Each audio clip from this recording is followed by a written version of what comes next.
Hey guys! Magandang gabi! Welcome back po dito sa Gandara SRU channel for showbiz update. Andito na naman nga po akong muli nagbabalik.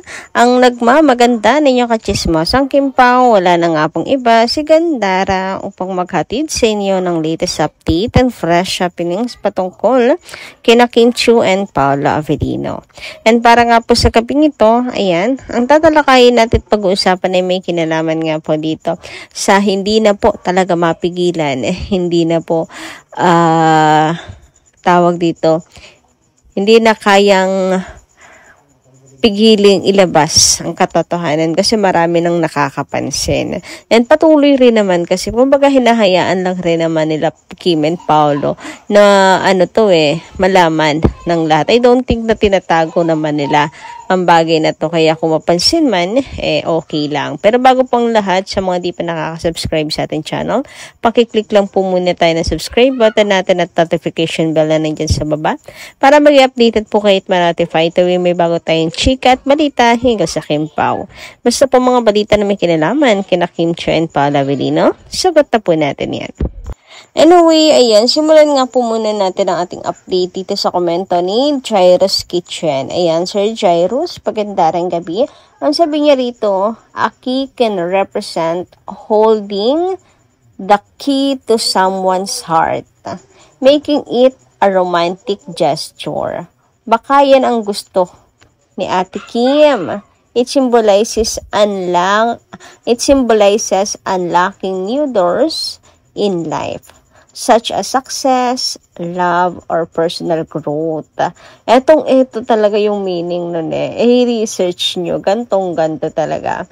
Miss Gandara, ang saya kasi si Kuya Paolo, nag-post naman siya kahit hindi siya mahilig. Pero wala siyang magawa kasi ang wifey niya, daming stolen shot. Ang cute nila. Low-key, pero makikita natin ang saya naman nilang dalawa at pinili nilang magkasama na silang dalawa sa London. They really enjoy their moment together. True, hindi po talaga pala po si Pao pero mukhang magbabago ang kanyang buhay sa isang iglap dahil sa pagdating ng isang Chiu Prinsesa Chinita Kimberly Chiu, soon to be Avellino, sa kanyang buhay. Hoy, grabe naman nga yun. And oo nga, ang daming stolen shots ni Kimi. And doon pa lang sa mga pa-stolen shot na yan, may nais nang iparating. Mayroong karapatan. Hoy, may karapatan na siyang i-post si Pao at ipagmalaki, ipagsigawan sa universe. Ay, naman talaga pag hindi niyo pa yan nagit sa ewan ko na lang talaga i-enroll ko ulit kayo at ibabalik sa grade 1. Charot. Alam niyo yun, yung common sense lang yun Di na kailangan pang spellingin, i-elaborate sa inyo ng bonggang-bongga. So yan, sa pag-aanalisa natin sa mga ganaps, galawan, ayan, talagang may romantic relationship between them. So, sa stolen shot pa lang tayo, ha? And dito naman tayo sa kuha ni Paolo Avellino. Ayan, picture na to ay kuha talaga ni Paolo Avellino. Diniretsa sa post ni Kim Chiu. Post pala ni Kim Chiu. Huwag natin masyadong idiretsa. Huy!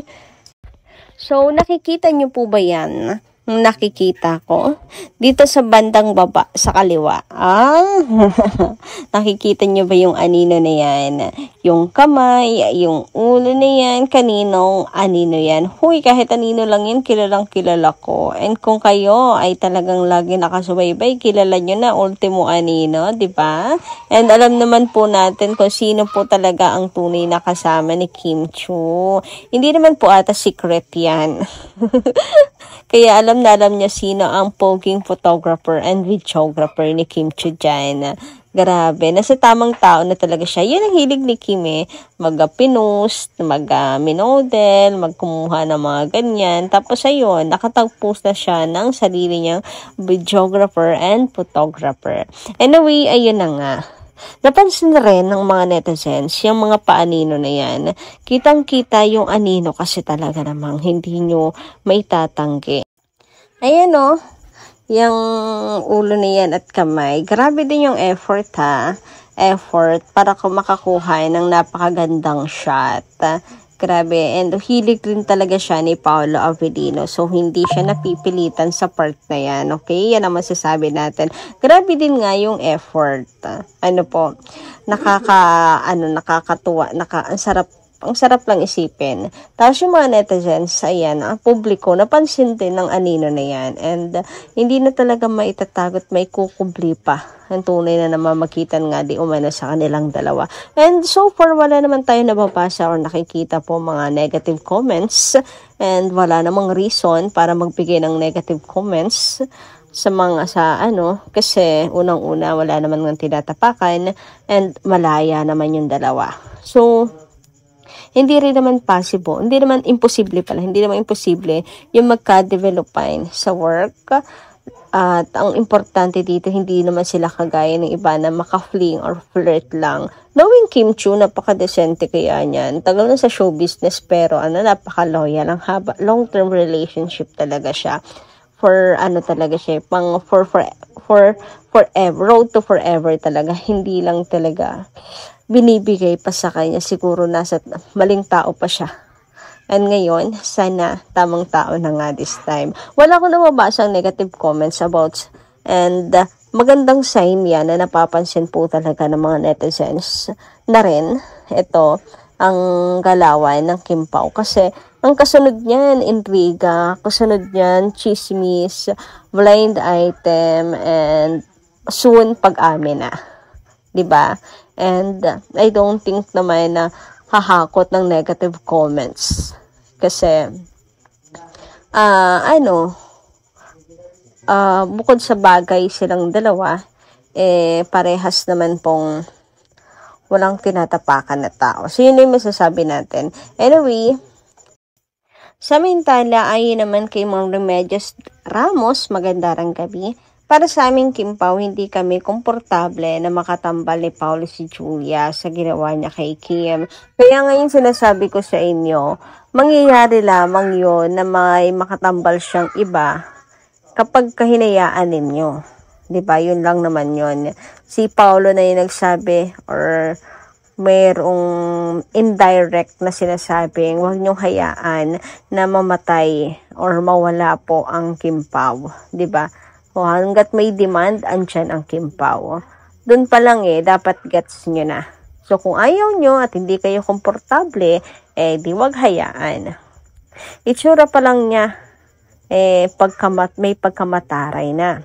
Kung sa bagay, si Paolo ang makakapagdesisyon ng mga bagay na yan, di ba? Di naman natin pwedeng pangunahan si Paolo. Kahit na kanino pa nila itambal si Paolo, okay lang. Di ba? Diyan malalaman kung kilikin yung tambalan nila ng mga tao, Julia and Paolo. Basta hindi kami bibitaw kay Kimi or bibitiw kay Kimi mula noon hanggang ngayon sa dulo. Kahit anong mangyari, hindi ko na kailangan pang isa-isahin kung anong mga katangian na nagustuhan namin kay Kim bilang artista. Alam naman ng mga tao yan. 'Di ba? Halos buong mundo. Marami nagmamahal kay Kim. Di nila kayang pabagsakin si Kim. Lagi nilang pinapanakot na 2026 itatambalan na sa iba si Paolo. Nabasa ko 'yan. Director, producer, di gawin nila. 'Di ba? Di naman problema 'yon. Di talaga siya problema. Star Cinema nga, hindi nila nilabas ang tunay na kinita ng pelikula ng Kim Pao. Marami nagtataka, syempre naman hindi natin may aalis na mag-isip ng kung ano-ano. Mga tao, 'di ba? Kalma lang sila. Sina Kim and Paolo. Hindi sila katulad ng iba na bigyang kibot. Magpapa-interview na sila sa social media. Ganito, ganoon din. Hindi sila pumapatol kung ano man yung issue na binabato sa kanilang dalawa. Kaya ang blessing na natatanggap nila mula sa mga taong nagpapahalaga at nagmamahal. Nagtitiwala sa kanilang kakayahan bilang artista. There's marami nagmamahal sa tambalan nila. talagang tinatangkilik ng mga tao, sina Kim and Paolo. Maraming salamat po sa pagpapatuloy na pagsuporta sa pagbibigay ng update sa ating idolo. Kim Pao forever, yan ang dapat nilang itatak sa isipan ng mga basher na kahit may edad na sila, marami nagmamahal buong mundo. God bless, ingat ka palagi, tiwala namin sa iyo hanggang dulo. Maraming salamat. So ayan, subukan nga nila magkaalaman. Ika naman ni Madam Remedios. Sige, try niyong itambal si Paolo sa iba, lalo na kay JB. Magkaalaman na kung sino ang magsisisi sa huli. Panigurado kasi lalangawin lang di umano yung magiging pelikula or palabas, series, kung ano man yan. Doon nila malalaman talagang Kim Pao lang ang patok. Ayon kay Ma'am Remedios. So, hindi problema. Bahala kayo. Go. Basta, nandito kami.